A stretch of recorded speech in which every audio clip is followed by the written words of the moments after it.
you were following Instagram or any of the weather related stuff, we had a last minute frost that come through, and as previous videos have said, I checked my dates, and my last frost date when I planted the tomatoes out, there was not any frost. There wasn't anything even in the 30s. I mean, the high 40s was what we were looking at, and nothing anywhere near a concern to worry about. Well, then we had this cold front come through, and the temperatures just kept getting lower and lower and lower every time I checked the weather, and so it ended up getting to freezing, and I seen it coming, so I was like, okay, that's all right. I've got frost cloth. I can cover it. I had some beans out I needed to protect, and some of the tops of the potatoes. And so I thought, well, I can just cover them. It'll be fine. I've got frost cloth. I lost every single one of my tomatoes. All 1, 2, 3, 4, 5, 6, 7, 8, 9, 10, 11. 11 of them. The only ones I have left are the extras that are under the grow light that I was going to give to people. I think I might have a couple of the surprise tomatoes, and maybe one of the solar flares, and maybe one of Daddy's tomatoes. To say I am disappointed is a huge understatement. But let me show you this disaster and this setback, because I know that there are other people out there that feel like I feel right now and feel like an absolute failure because you did all this work and you put all this time into it and you did everything you could. You did everything right. You checked your frost date. You didn't plant till after your frost date. You did everything right, and it still went wrong. So look, it even got the ground cherry that was there. And I had set, these were the extra ones I had potted up, the mystery tomatoes.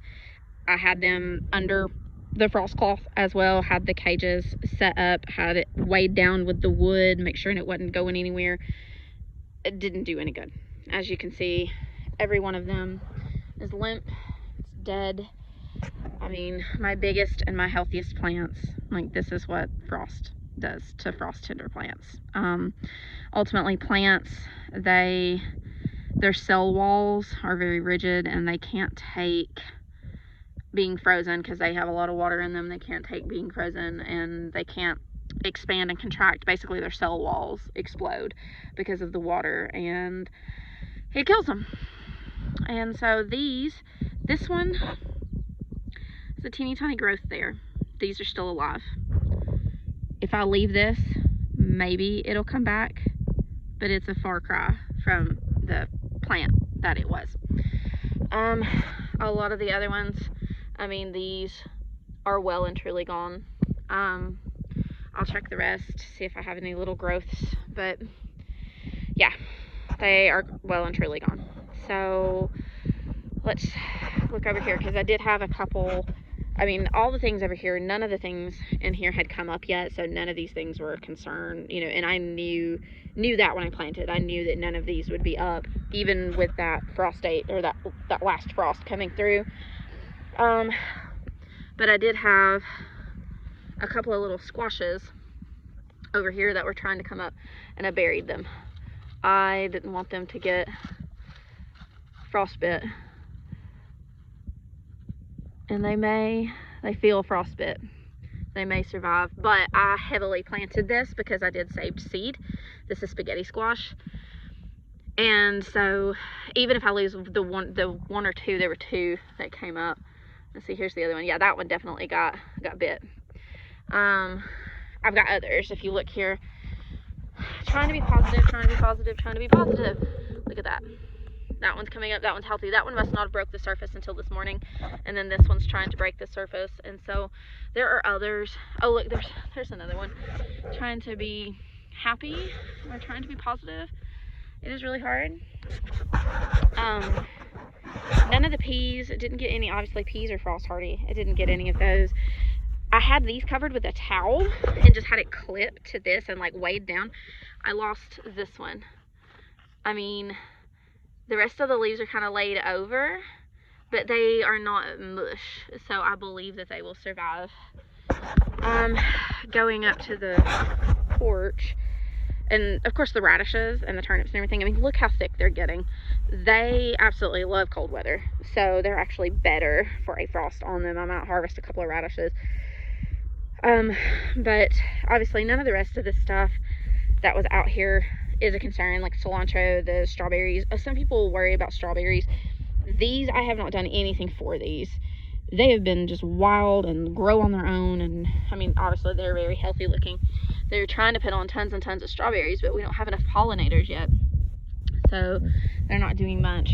But yeah, I am horribly disappointed, to say the least. And so Tanya, if you watch this, I'm sorry. I'm gonna talk to you about the tomatoes. I know I was supposed to give those tomatoes to you.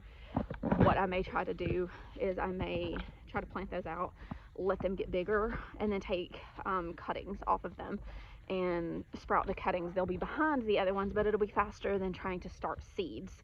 So yeah, because I just basically lost all my tomatoes, and I'm very frustrated and very sad. Lost one of the dragon pine beans, and it's weird because I had this covered, and this side must have been getting air, I don't know, but that one's dead. This one's fine.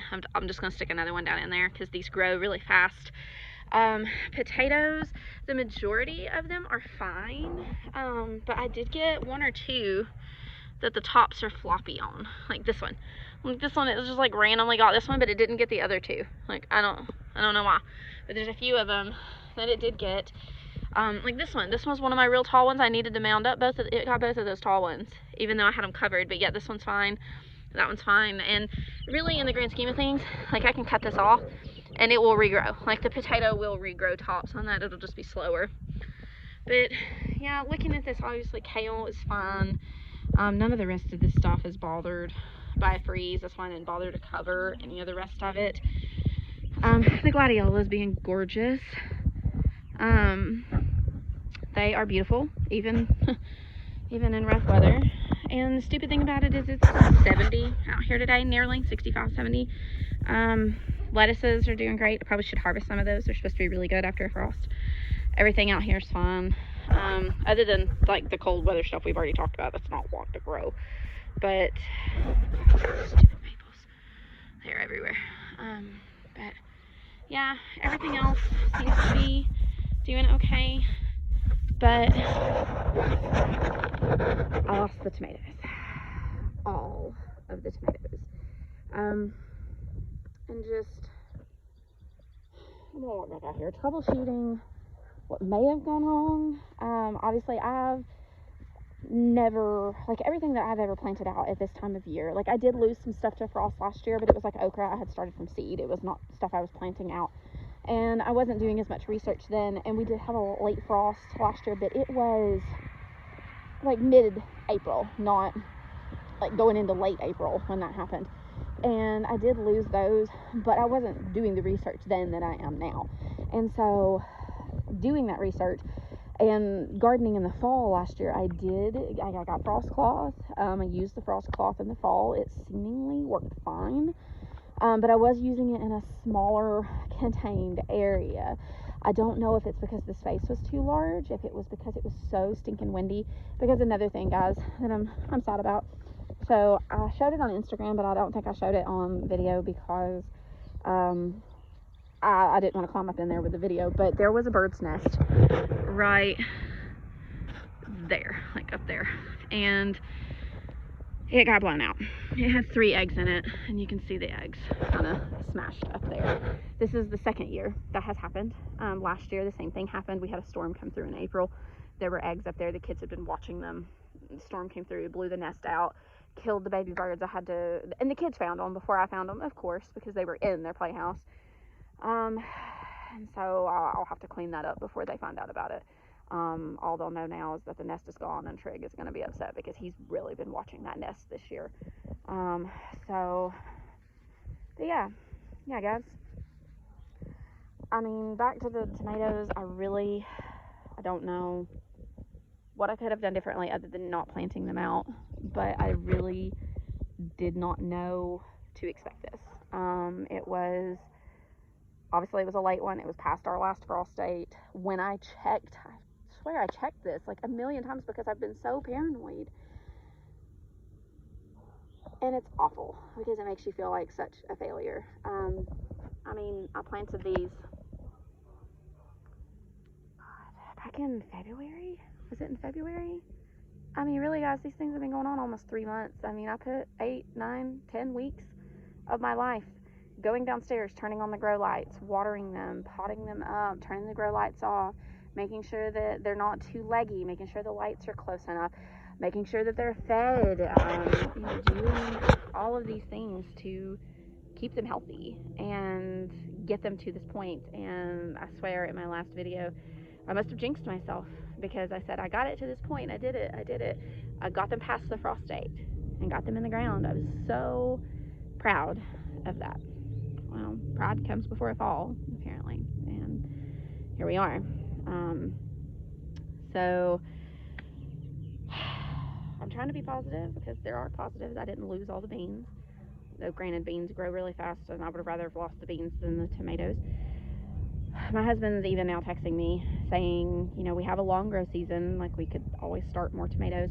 He's also, and I'm also thinking, well, Daddy's, got some tomatoes started, and I do still have I literally think it's just 2 or 3 in the basement that I was going to give to other people. And I'm feeling really defeated. And that happens when you're doing stuff like this, when you deal with nature and things are out of your control, and sometimes it doesn't work out. And I'm going to take a day and be grumpy about it, and then I'm going to plan and do something for the future and hopefully get this bed full of tomatoes and get to have the bunches of tomatoes that I had planned for this summer. Maybe later than I had planned, but maybe I can get it to work out. And I mean, I know nothing against box store tomatoes. I've done box store tomatoes ever since I've been gardening, up until this year. Go figure. But may try some different varieties from the box store. Just see what I can do. But it's gonna be different. I'm gonna have to reset my expectations, and posting this one just to show that things like this happen. Yes, it is a disappointment. Don't let it stop you from continuing. There are positives. Like, from here on out, I mean, we've got 70 and 80 degree days. Yeah. Like, seriously, checking the 10-day forecast is kind of ridiculous. So, one mistake, whatever my mistake was, I'll try to do research, try to figure it out. And I may not have done anything. It may have just been Mother Nature and just fluke that we had a frost the last minute, and that my frost cloth failed. I still don't know why it failed. Maybe I had it on too large of an area. Maybe I should have individually wrapped them. Gonna do some research on that because, again, you learn from your mistakes, or try to anyway. But yeah, so I'm disappointed, and hopefully I'll be back with something more positive and plans for the future in the next one. Bye.